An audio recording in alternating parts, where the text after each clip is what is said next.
Brendan Glasheen of the Action Network here with Jason Lisk of PoolGenius, and today we're going to be discussing some tips and strategies for winning your NFL Survivor or Pick'em Pool. We did a little bit of an episode on the Action Network podcast earlier in the week with Travis Reed and Billy Ward.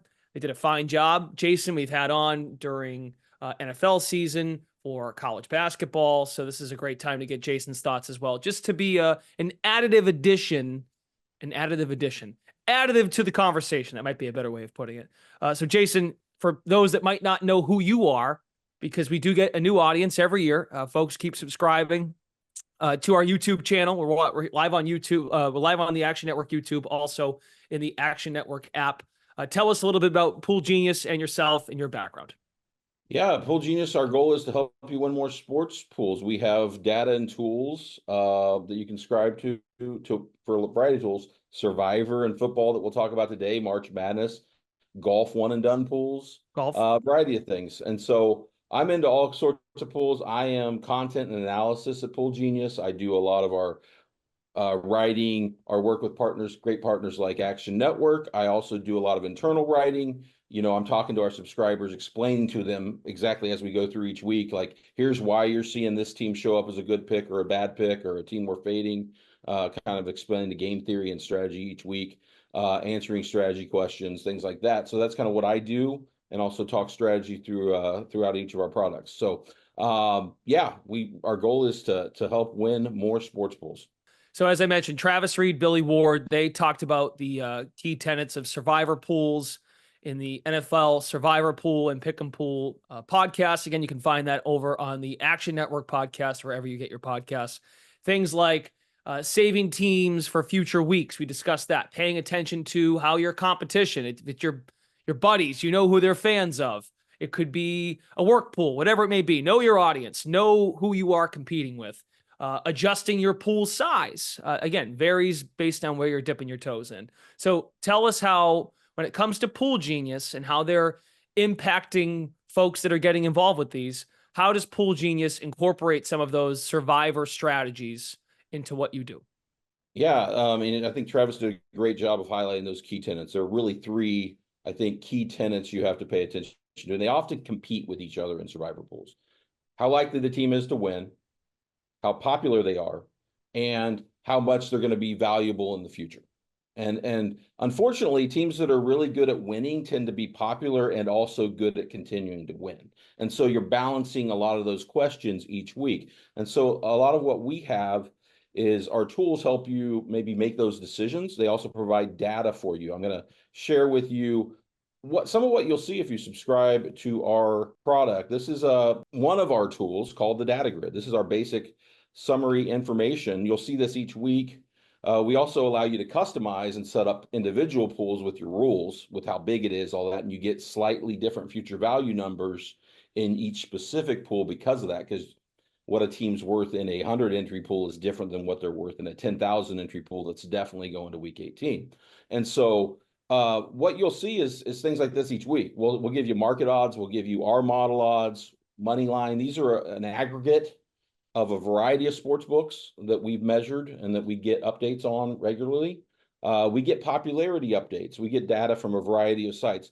So when Travis says things like we need to pay attention to that, at PoolGenius, we get that data and combine it so you can quickly review and see where people are trending for that week and what our future value estimates are for that team. For example, we've got Cincinnati worth more than Seattle over the course of the season. So that's a decision point. Do you use the better Cincinnati pick now or not?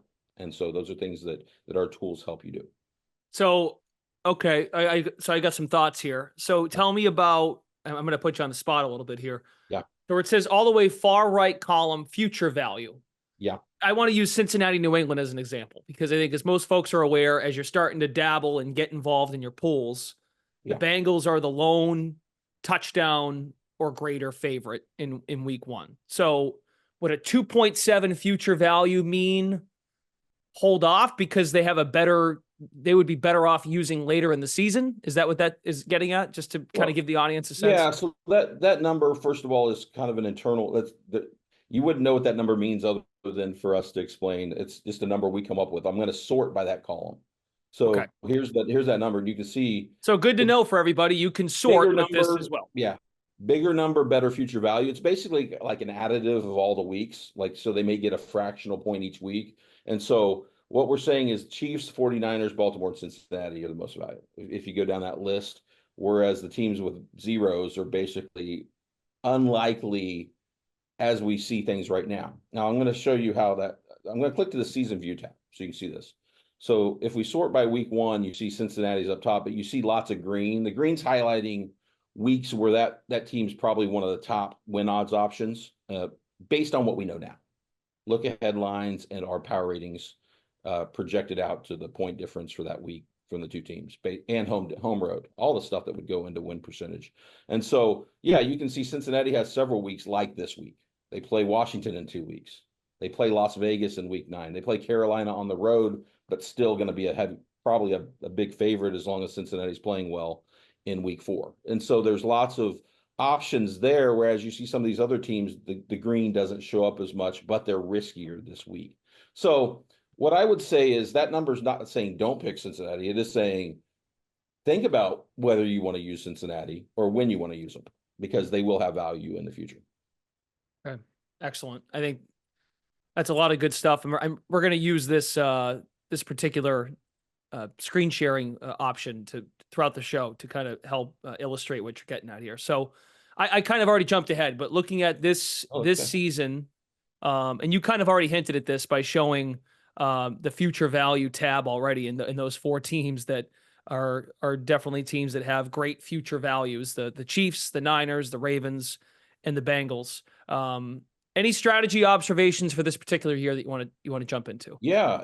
I'm going to click to one of our other pools. It's similar season planner pool. This is a pool where you could play around and kind of plot out your path. Like if I put Cincinnati here, it grays them out for the rest of the season. So if I pick a different week, Nice, they won't be an option. And you can kind of like play around. You can unclick them. You can go, oh, wait, I don't want to use Cincinnati. I'll unclick them again and play around with it. This is just a fun tool if you're a true sports geek to really get into the Survivor. Like, what are the possibilities this year? What I want to plan out and see what the season looks like. So yeah, one of the observations I have, we talked about the 4 most valuable teams.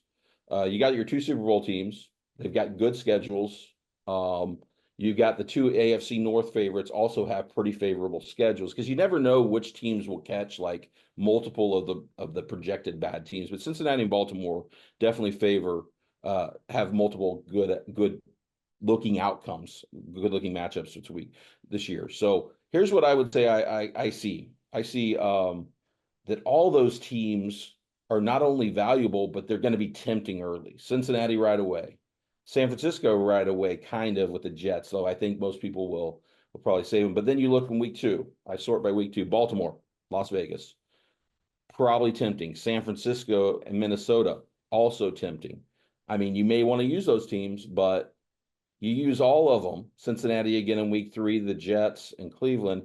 Week 4, San Francisco again, Cincinnati again. And week 5, the Chiefs show up. And so the point is, those are your 4 most valuable teams. You're going to be tempted to use them.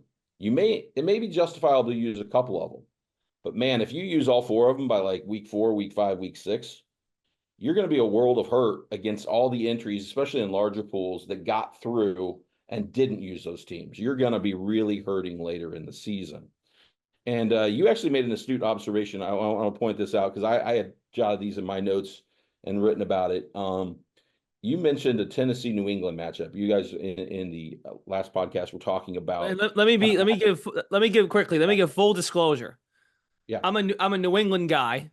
I'm from the Boston area, and I know the Patriots win total is the lowest of any team in the league. Yeah. So I was like, and there's a quarterback thing going on. We're recording this on Tuesday, the 27th of August. The talk of the town here, and I'll get to the point. The talk of the town in New England is, when does Drake May, if Drake May is not the starter week 1, which I lean towards, I hope they don't do it. But point being is, if they were to give him a soft landing, is the Tennessee game one that jumps out. And I know a lot of folks over at Action Network are down on the Titans this year, and the Titans are a heavily bet under win total team. Yeah. That's why that game came to mind in real time. So I'm happy that you thought it was an astute Well, observation. it is because those are the kind of games that when people use their best teams early, they get funneled to those type of games Yeah. mid-season or later. And those teams, let's say one of them just happens to be playing a little better than people thought, because that game right now projects as like a 3-point, like Tennessee's at home. So I think Tennessee's probably the look ahead line favorite. But if one of them is actually okay and the other's as bad as people expect, that team's probably going to be a popular survivor pick, even if they're a 4-point favorite, a 4.5-point favorite in that game. And people are going to funnel to them. And those in survivor pools, those are the games you want to try to catch people in, and you want to try to avoid. Like if you can save, I'm not saying you have to save Cincinnati, but if you can save Cincinnati for that week instead, and only 5% of the pools using them, and they're a bigger favorite, and 25% of the pools on a risky team, that's a great move. That is a great move, and that's what we see in week 9. I've got it sorted by week 9 right now, and you can see the 3 biggest favorites that week are 3 of the teams we talked about. And so that's a particularly risky week for people that don't plan ahead. Because if you don't have one of those 3 teams, you could get funneled to a very risky pick that week. And that could be a key week to help weed out your survivor pool. So back to your point there about planning ahead. Yeah. It's one thing to plan ahead. How do you stick to your plan? Yeah. Well, I mean, I think you plan ahead, but you don't stick to a plan. I think you stick to a strategy. You're like, I'm going to be taking my risks when I see them present themselves. I'm willing to take the unpopular team early because I know that's when they're probably higher leverage because nobody else is picking them. I'd rather pick an unpopular team or a risky team when people aren't picking them, and I can benefit from a big upset than when everybody else is picking them too, and I'm just following the crowd. Because then I'm on the risky. If I were to equate it to poker, I would rather have like the best hand late in the season with some of these good teams, where people have to basically bet into me, and I'm getting great pot odds. Because basically I have the best hand in the hole, and so I'm a favorite to win, and then everybody else is shoving their money in with worse hands, and that's what I want. Basically, if I were to draw a poker analogy to survivor pool. Okay. So that you were using that example of New England and in Tennessee, jumping off point to there's a few more games that you wanted to use as an example. So you mentioned in week 9, that particular week 9, there are 3 big favorites in that particular week as well. Yep. Baltimore, Denver, Cincinnati, Las Vegas, and the Chiefs, Tampa. Those, I mean, if you look right now, and those are the 3, your 3 teams that you highlighted at the top about having great future value. We don't know how the season will play out, and that's absolutely true. But you still make the best decisions you can throughout the season based on what you know then. Just like as an NFL coach, you're going to make the call on whether you kick a field goal based on the score at that time and that situation and your opponent. So you're going to make the best calls you can. And right now, if you were to tell me, I'm going to say probably, unless one of those teams has a quarterback injury, those are going to be your 3 biggest favorites that week. It's going to take like a massive like surprise or like a key quarterback injury for somebody else, like like Tua's out, or like something where the line shifts 4 or 5 points in a different game. And so you're basically looking at like you plan and then you adjust each week. You plan, you adjust, because each week you're going to find out something. Oh, the Houston Texans are really good in 2023. I thought I'd be playing against them late. I'm not, but I'm playing against the Panthers now, or whatever. You adjust as the season goes on. Each week you evaluate, and that's kind of why we talk about like playing multiple entries. That's one of the benefits of that. Yeah, I think that's worth diving into. And like just quickly, last point on like the Bengals. I think one thing that folks will become aware of, public info, that the Bengals historically, whether Burrow's in or out, since Burrow's been drafted into their program, into their franchise, they've struggled the first couple weeks of the season historically. But yeah, we could spend we could do this all day and go through each team as to what awful scenario could play out. An injury being the obvious one, but also, I mean, we have to be honest about this. And this, I think this is a great time to discuss the multiple entry discussion, because we did see a lot of quarterbacks play last year. And that is something that is bound to come up again just because that is the nature of the NFL beast. So yeah, quickly, let's hit that. Talking about multiple entries and strategy going into that. Yeah, obviously, we're proponents of playing multiple entries, lots of entries across a variety of pools. Like just, survivor pools are risky. One way you can increase if you think you have an edge, but each individual contest is risky, you play more and then you diversify. And then so maybe I play in some small pools, some big pools. The small pool picks work one year, the big pool picks work the next year. The other way it diversify is if I'm, let's say, playing 15, 20 entries, and our product supports up to 30, and we have people that play 30 entries at a time consistently, that subscribe to us. Let's say I'm doing that and I'm spread across 3 teams. So maybe I use the team in week 1, 2, or 3 that catches the break in week 11 in some of them, but maybe some got through. And just because I was naturally diversifying, I have more ability to be flexible. And that's what we see in our data is people tend to our users do well because maybe it's not our best pick, but our second best pick in a week that is the one you needed. And so sometimes that diversity helps win pools, maybe on your second entry or your third entry when your first entry fails. Okay. Good stuff. Let's move on to Pick'em pools. Yeah. What kinds of pools does PoolGenius provide tools for in terms of advice for Pick'em? Yeah, so for football pick'em, you can set up a pool, unlimited amount of pools, honestly, and pick them, and they cover any variety of rules. You can, if you're in a spread or a game winner, either. If your pool uses confidence points, and for people that don't know, those are where you rank. You give if in an NFL week you may rank one team as a 16-point play, you may rank your bottom pick as the 1-point play, and so you're going to get more points for the games you're more confident in. We do pools like the Pick 5 contests or like the big super contest, the Circa Millionaires, the contests that are getting more common on other sites. I know a lot of books and a lot of websites are running these contests where you can pick spreads, Pick 5s. So you can pick a limited number of games in a week, or you can pick all the games. We also have the option to do college games. We'll give you college data. You can do a pool with college and NFL. Those exist.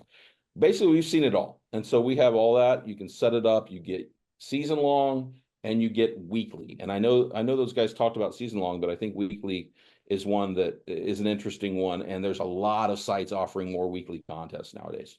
Yeah, let's jump into that. So how does strategy change from a season long to a weekly perspective?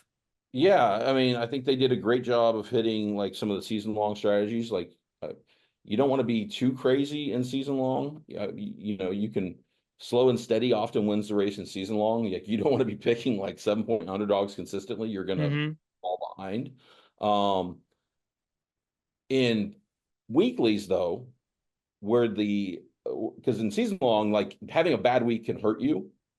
In weeklies, you can have a terrible week and then win the prize the next week. Like, it's literally blank slate. And so your mentality should be like Ricky Bobby. If you ain't first, you're last. And I'm going for first. And so I'm going to be contrarian and I'm going to make picks that basically leverage where if my outcome hits, I probably win.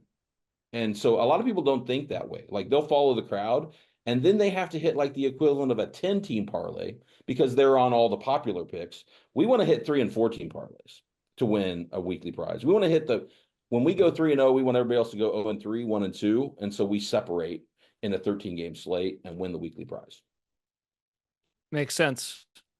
And the comfort, there's got to be, Billy, Travis, and I talked about this. You got to have comfortability in taking longer underdogs later in the season, especially when the team absolutely stinks. Absolutely. The same strategy you would use trying to come from behind late is how you should approach every weekly contest. If the standings don't carry over, you really have to think about like picking more, like leveraging, like you can, and you don't have to get super crazy. What's crazy is when you look at the data, you'll often see like a 3-point underdog be like 10% picked, and their odds may be 40% to win. They're a 3-point dog, but because they've lost 3 games in a row and the team they're playing or whatever, like, I mean, last year Baltimore was in one of our big weeks, and I know people might think this is crazy. Baltimore was like a 3-point favorite against the Lions at home. The Lions were hot. the public was picking the Lions like 65% as the 3-point dog. So you could actually take the favorite that week and be contrarian. And that was a big part of one of our big weeks, is pairing that pick with some actual underdog picks that hit. And we weren't even riskier than the public. We just were contrarian to everybody being on the Lions that week against the Ravens. And so those kind of things you pay attention to. The other thing in confidence point pools, I think people don't get risky enough. Like, you want to actually like leverage. Like, I want to take my like top point play. And if I'm like, this is the upset that I need to hit this week, I'm just going to make it my max point play, because that's how you separate, is you actually get your event to happen. And when your event happens, you want to win. And if it doesn't, you just go, oh, wasn't my week. Baltimore Ravens, when you have to face and game plan for Lamar Jackson as an NFC team, only sees him every 4 years. That was, and that, again, easier said than done now. We know what happened in that game. That was a blowout win for the Ravens, but division matchups, whether it be Survivor or Pick'em, those can be challenging to pick apart in terms of, I guess what I'm asking is, curious to find out can PoolGenius factor in those kinds of variables, such as division head-to-head, conference head-to-head. So my general view is similar to Travis. That stuff is accounted for in the lines, and in fact, I've done plenty of research, and like favorites in division games actually win more, and home field advantage tends to be worth less, especially when teams don't travel as much for division rival. When they're used to playing in a place in like New York and Philly, and they play there every year, and it's 100 miles apart, there's not much home field advantage actually. So I don't find, like, I'm not worried about that. We do label that stuff in our product, by the way. If you were to look, if you care, I mean, we're going to have it labeled like, this is a division game. This is a, this is a contrarian pick. Late in the year, we may label it as a blocking pick. Like, this is a popular pick, but we think you should take it to block your opponents, that kind of thing. So we'll do all that stuff. But yeah, I personally, I am aware of that stuff, but I think the market's not going to forget where a game's played or who the opponent is. Those are two of the things that I think the betting market will get right. Jason Lisk of PoolGenius, great offer from PoolGenius for Action Network listeners. If you go to the link in the description of this episode that you're watching again on YouTube or available here in the Action app, special discount for Action listeners in the episode description. Sign up for a free trial through NFL Week 1. Jason Lisk, thank you very much. I really enjoy this every year when we do this. Any final thoughts? Any final pieces, nuggets of advice? No, I mean, just those guys did a great job. Think about who you're playing. To win pool contests, you got to beat other people. To win sports bets, you got to beat the house. But to win pool contests, your opponent is the people making other picks. So you must think about how they're going to pick if you want to win. Jason Lisk of PoolGenius. Check him out, his content there. And again, there is a discount for Action listeners in the description of this video preview from PoolGenius today. Be on the lookout for NFL episodes at the Action Network, especially the Action Network podcast leading up to Week 1, plus our weekly full lineup of NFL episodes this season, including NFL betting preview with Stuckey and Chris Raybon, plus our NFL best bets episodes that are coming out every Friday. Those will start up right after, or we'll probably record our first one Thursday ahead of Ravens and Chiefs. Thanks again for watching. For Jason Lisk, Brendan Glasheen, be sure to like this video and subscribe so you don't miss any future videos here at the Action Network. Best of luck to all of you this NFL season.